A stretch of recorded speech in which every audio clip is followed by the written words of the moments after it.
Hola y bienvenidos todos a un nuevo capítulo de Amus Python.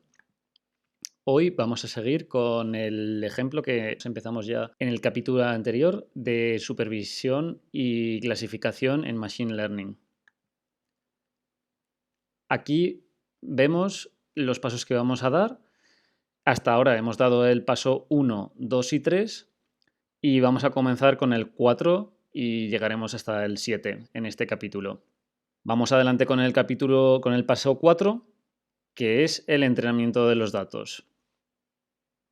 Bueno, en el último capítulo nos quedamos en esta matriz en la que realizamos una nueva variable porque, como dijimos, a scikit-learn no le gustan las letras, sino lo que le gustan son los números. Entonces tuvimos que pasar la clasificación que tenemos de especies a una clasificación numérica.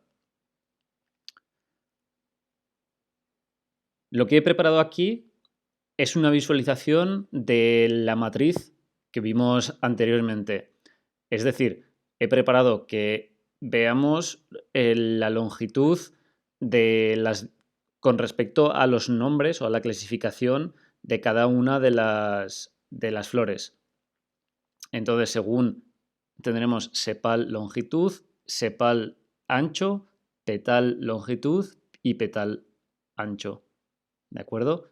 Para ello, hacéis importar seaborn as sn, matplotlib inline y sn perplot df, que era nuestra función, y como variables en la x, pues cada una de las variables de sepal, length, etc. Y en la y queremos los números de especie. También podríamos hacer el nombre, pero vamos a hacerlo por número de especie. Y le he puesto un tamaño de 7 y con un aspecto de 0.7. Estos son variables que le podéis poner a la gráfica. Entonces vamos a ello.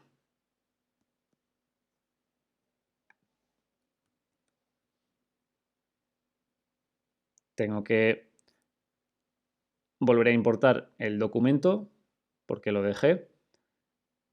Y aquí ya sabe qué es de f. Le vamos a dar a que lo... De acuerdo.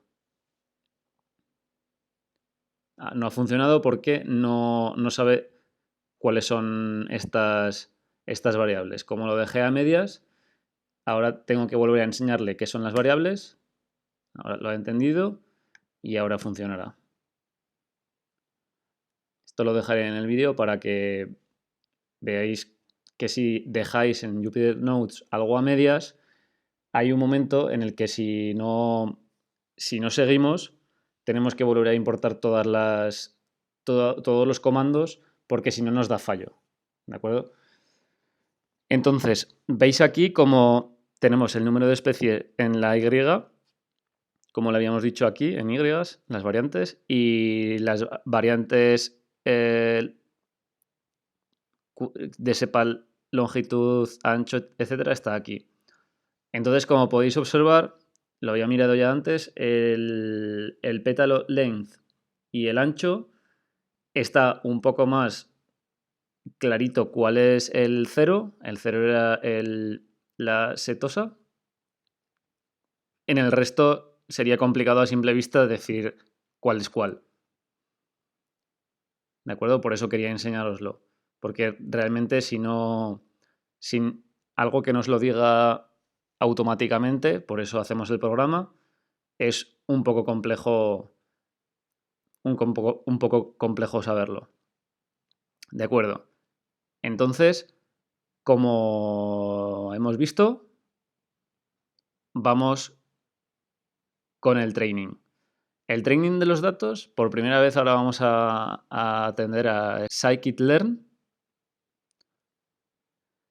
Lo que vais a hacer es from scikit-learn, que es el sklearn, model selection import train test split. Es decir, queremos importar el test y el train. ¿De acuerdo? Entonces le pondréis training, test, o como queréis llamar a vuestras variables. Yo las he llamado training y test, con la siguiente función: train / test / split de la función de f. Y aquí, esto es importante, test size. La pregunta es de cómo de grande hacéis vuestro muestreo de training y cómo de grande hacéis el de testeo.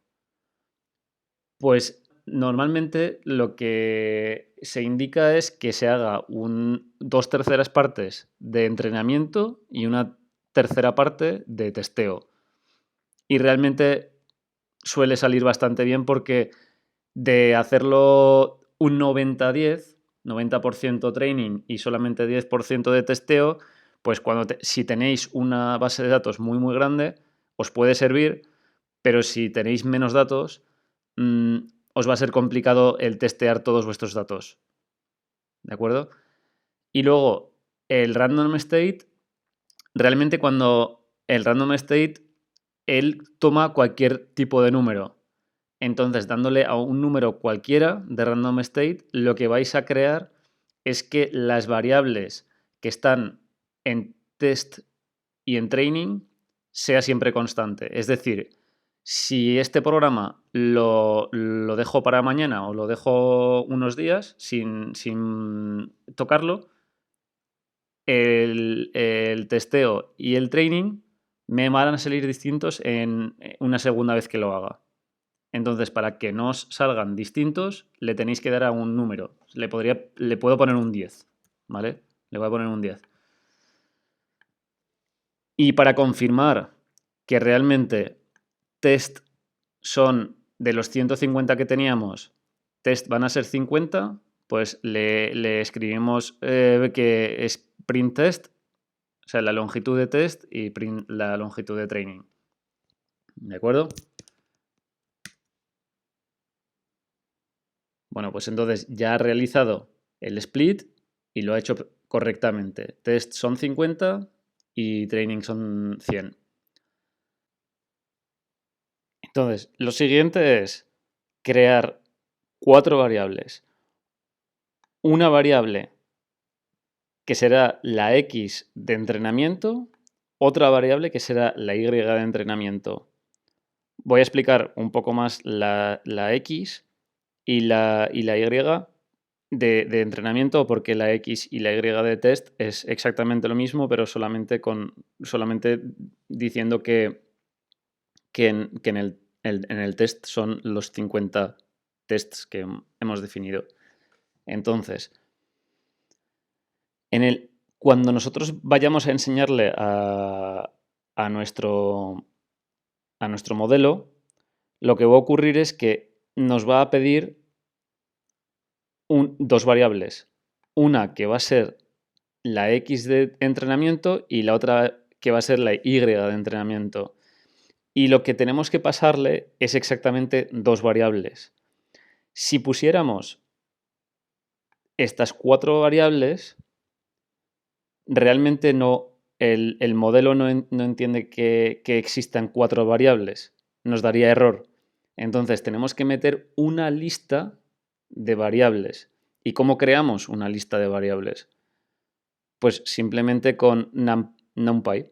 Entonces, por eso habíamos definido antes que importásemos NumPy arriba del todo. Aquí, import NumPy as np. Y ahora creamos una lista con todas estas variables. Lo que realmente ocurre aquí es que xtraining serán en una lista estas 4 variables. Os lo voy a enseñar a continuación. Si nosotros ahora ponemos x training, o sea, train de, por ejemplo, 0, nos va a dar un valor aquí, otro, o sea, nos va a dar 4 valores.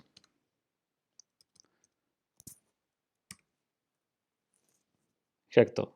Es una lista de valores que, si fuéramos a la matriz inicial, a esta de aquí, pues esa lista estará en alguna posición, que incluso podríamos encontrarla.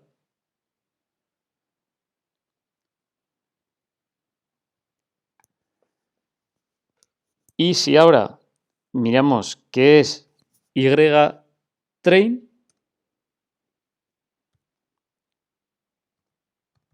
pues será un valor solamente, que es el valor correspondiente setosa o una de las especies. Vamos a ver cuál es. Es la del medio, es la 1. ¿De acuerdo? Entonces, lo que habéis visto es que hemos creado una lista de números. Bueno, ahora sí que sí, vamos a entrenar los datos. Entonces, vamos a hacer de scikit-learn importar svm. Un consejo que os puedo dar es iros siempre a scikit-learn para ver qué es lo que va a hacer esta función, para ver qué hacen las funciones y sobre todo también qué otras cosas hay que escribir dentro de las funciones. Entonces, por ejemplo, aquí estoy dentro de scikit-learn, me voy a clasificación, la svm es esta y me dice que lo escriba así, que los valores son estos, que ya los habíamos definido antes, con el xtrain, ytrain.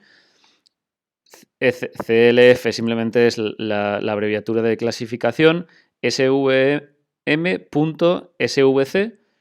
y aquí dentro he puesto el kernel. ¿Qué es el kernel? Kernel es cómo le vamos a enseñar a nuestra metodología.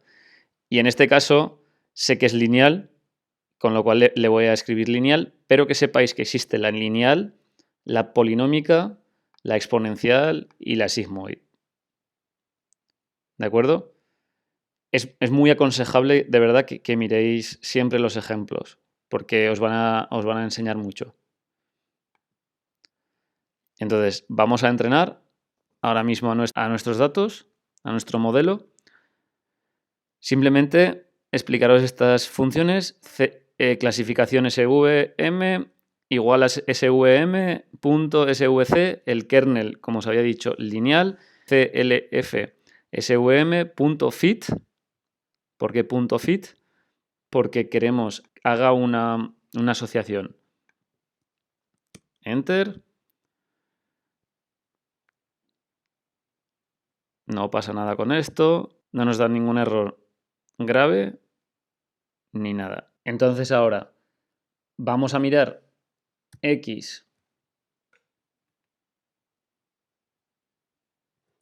xtest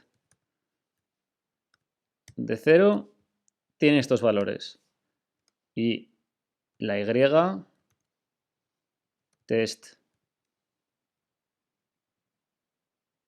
de 0 nos da un 1. Entonces, como nos ha dado 1, no es que nos haya dado, sino que realmente el valor de ytest es igual a 1, ahora nos tiene que dar la predicción del SVM, de nuestro modelo de x de 0, nos debería de dar 1. Nos da un error. Vamos a ver. Expected array de 2 dimensiones y hemos conseguido 1 de 1. Ok. Entonces lo que tenemos que hacer no es que sea un valor, sino que sea realmente este. De acuerdo, hemos obtenido exactamente lo que queríamos. Perfecto. Perfecto. Entonces, ¿cómo podemos realmente estar seguros de que nuestro modelo funciona correctamente? Pues eso es evaluándolo. Y pasamos al quinto paso, evaluar los datos. Bueno, en este paso lo que hacemos, hay un evaluar la mean accuracy, que es ver cómo de bien nos está funcionando. Eso es exactamente lo que la función score. Entonces va de 0 a 1 con obviamente decimales. 1 es la mejor y 0 es lo peor. Entonces esperemos que nos dé bien alto. Y nos da 0,98. Es decir, que nuestro modelo es realmente muy bueno. Solamente un 2% de los casos nos está dando erróneamente. De todas maneras, esto es la mitad de la verdad. Por eso han escogido la F1 score. ¿Por qué? ¿Qué es lo que ocurre con mean accuracy? Es que nos dice la media de aciertos que hemos tenido. Lo que ocurre es que podría ser que dentro del test tuviéramos 90% de flores setosa. Y aquí realmente el F1 score lo que nos va a decir es cómo de bien se nos está dando predecir el 0, el 1 y el 2. Un segundo. O sea, cómo de bien, imaginaos que de 150 valores que tenemos de nuestra matriz, tenemos que 90, no es el caso, bueno, podría ser el caso porque no tenemos más datos que aquí, 90 de ellas son setosa, tan solo 10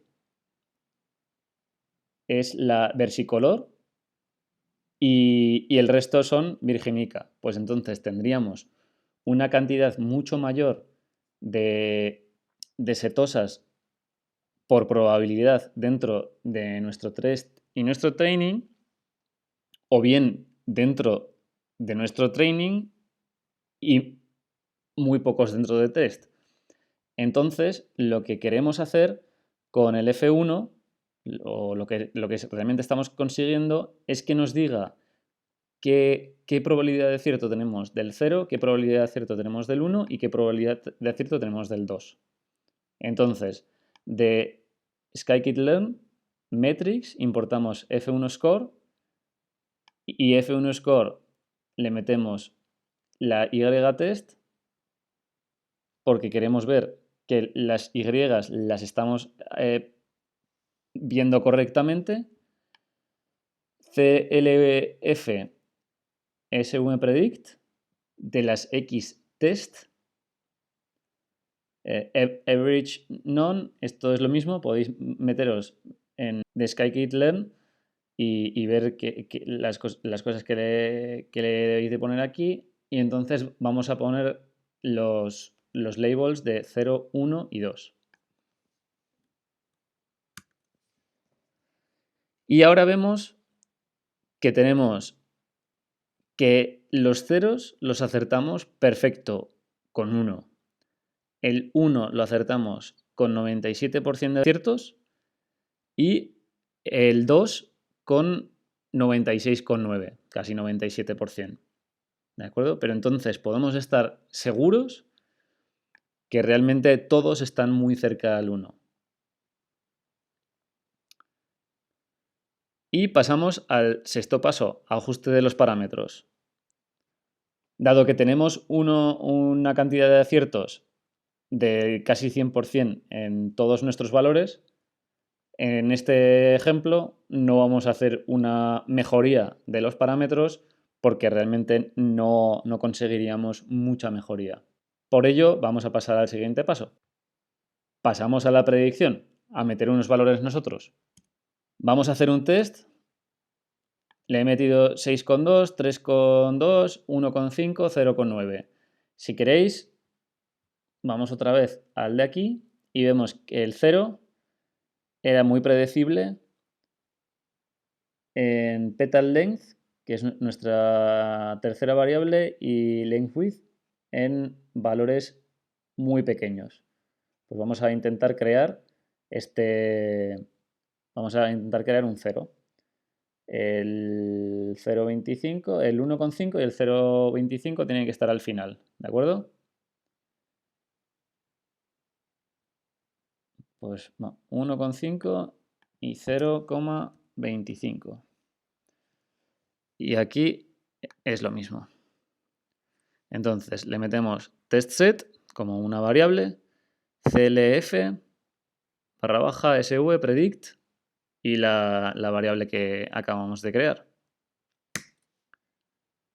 Y efectivamente, hemos creado el array en 0. Entonces, como este capítulo ya se está yendo más largo de lo que pensaba, lo que vamos a dejarlo aquí y para el siguiente os voy a enseñar otro tipo de modelo de aprendizaje, que como podéis ver ya aquí es el Decision Tree.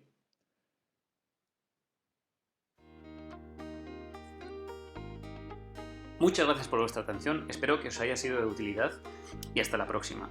Y no olvidéis, si os ha gustado el vídeo, dadle al botón de like.